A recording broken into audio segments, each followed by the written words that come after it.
Hey guys, it's Sarah, and today I have my Booktubeathon wrap up for you. So I did participate in Booktubeathon, but I did not do any vlogs or anything because the week was really strange for me.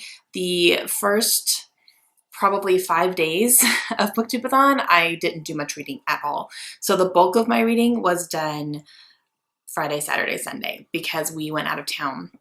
So it was a great trip. We had a really great time. We had a lot of fun with family, but we weren't home. So I just wasn't reading quite that much. And then what I was reading, I wasn't really enjoying.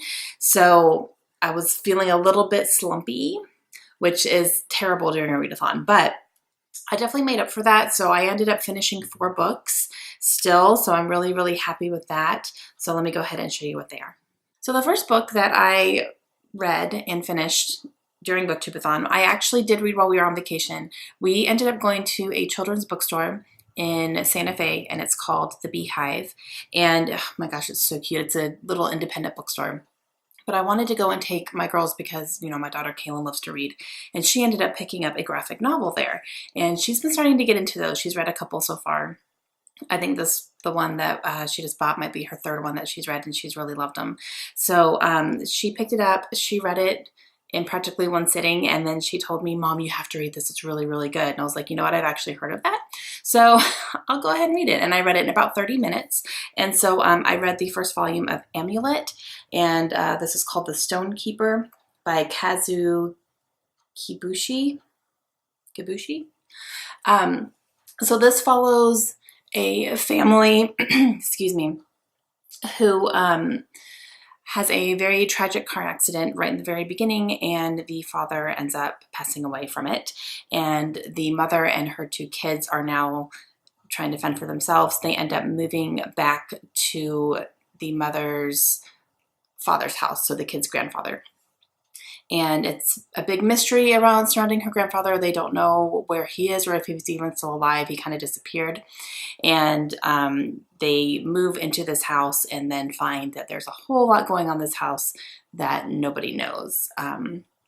There's creatures living in the basement. They actually end up finding their grandfather. So they're kind of going on this adventure like in the depths of this house that no one really knew about. So it was cute. I liked it. I gave it 4 stars. I wasn't, you know, like, oh my gosh, I can't put this down. But I read it in 30 minutes because it's, you know, a graphic novel. It was really easy to read. But I will show you some of the artwork. It was pretty nice. It was very easy to read, very easy on the eyes. And yeah, it was good. I enjoyed it. I liked the characters. And if my daughter continues with it, maybe I'll pick it up after her and continue to. I'm not dying to, but it was good. So this actually fit a challenge of read a book in 1 day for the Booktubeathon. So I'm going to go ahead and count this for that. The next book that I finished is We Were Liars by E. Lockhart. This one I listened to on audiobook. It was very, very quick. I am able to listen to audiobooks on double speed now if I'm not, you know, super distracted, and I can keep up with the narrator. So I listened to this on double speed. It only took me like 3.5 hours. So I did listen to this in like 2 sittings in 1 day.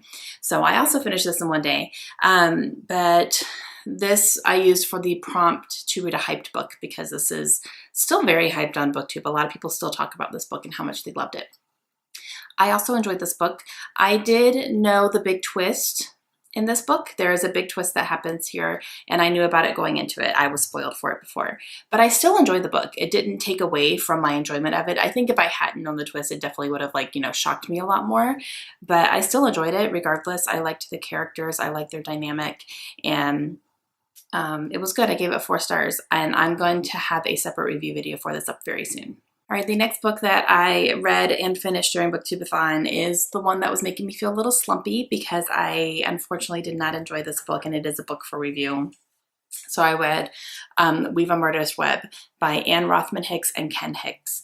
And I accepted this book from the publisher because it has very high Goodreads reviews, like 4 and 5 stars, and I think there's a couple of 3 stars, but no 2 or 1 stars at all. And I was like, oh, cool. You know, I'll give that one a try. I gave it the first 2-star review. I did not enjoy this book, unfortunately. I just could not connect with it for some reason. I did not enjoy the main character at all. I thought she was very, she was way too sporadic for me. She would spend 1 minute being extremely mad at somebody, like cursing at them, and then the next paragraph, she's hugging them and consoling them. And I'm like, you were just stark raving mad. And now you're like hugging and doing all this stuff. And it was just a little inconsistent for me. And the story was good, but I don't know. It kept like feeling like it was building up to something, but then when something was revealed, it wasn't shocking or anything. So it felt like just a lot of building up, but not really coming to a big conclusion.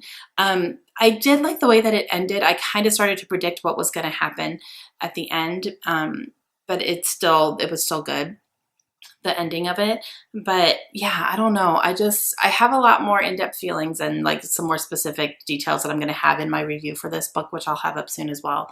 But yeah, unfortunately, I just didn't enjoy this one. And this one can fit into the prompt of read a book about a character different from you, because she is a lawyer in New York City. And after that, I wanted to finish a book that I had already started before the Booktubeathon, and I ended up reading a little bit more than half of this book to finish it off, and I loved it, and that is The Shack by William Paul Young. I finally read this, you guys, and 5 stars. I adored this book. It was so thought-provoking, and I ended up annotating this a bit as well. So I wrote in it and I underlined a lot of passages, just things that were really speaking to me and just really made a lot of sense to me. So I underlined a few things and wrote a couple of notes here and there. So I'm going to try to find a good one where I underlined a lot. There's at least a couple pages where I was just like, I couldn't stop underlining. But this book is about a man who is really down on his life, basically. And what happens, oh my gosh, I didn't even expect this to happen. I knew that this was about a man who goes to a shack in the middle of the woods and he ends up meeting God and spending a weekend with God, one-on-one time. I knew that part, but man, I did not know everything else that happened in this book. Woo! So there's a tragedy that happens in this family's life. I won't go into what it is, but something tragic happens, and that really just like took me for a loop. I did not expect anything like that to happen. So if you haven't read this and you don't know about it, I don't want to spoil you for that because it's very profound. But a tragedy happens. So this book starts off about 3 years after that tragedy, and he's still dealing with the complications from it. And he ends up receiving a note from God in his mailbox saying that he will be at the shack in the woods that weekend if he wants to come and meet him there. And he's like, yeah, okay. Basically kind of like anyone would, I guess. And he contemplates on it a lot, and then he ends up going to the shack thinking, if anything, maybe I'll get some closure somehow or on this thing that happened and all that. So he's not really knowing what to expect, but he goes and he meets God, and it's God, Jesus, and the Holy Spirit. They all three are there in a body, like a physical form. So he's trying to figure out if he's going crazy or if this is really happening or if he's dead. Like, he doesn't know.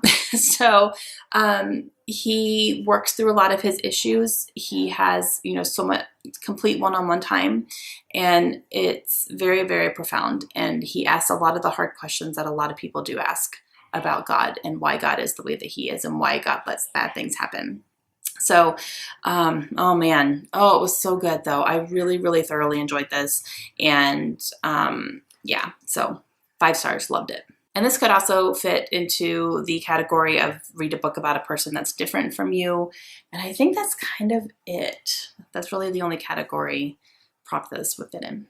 All right, guys, that's it. That's all I read for Booktubeathon. It was still pretty successful, even though I didn't really start the bulk of my reading until Friday when we got home from our vacation. But I think I did pretty good, and I'm pretty happy with how much I got read. So that was fun. I am excited for the next Booktubeathon. They usually do one over the holidays as well, but it's a shorter one. It's not a full week. I think it's like a weekend type thing, and it's not quite as intense as the one over the summer. The summer's the big one, but hopefully I can participate in that one as well. All right, let me know down below if you guys participate in Booktubeathon and how you did, and I will talk to you guys again soon. Have a great day. Bye.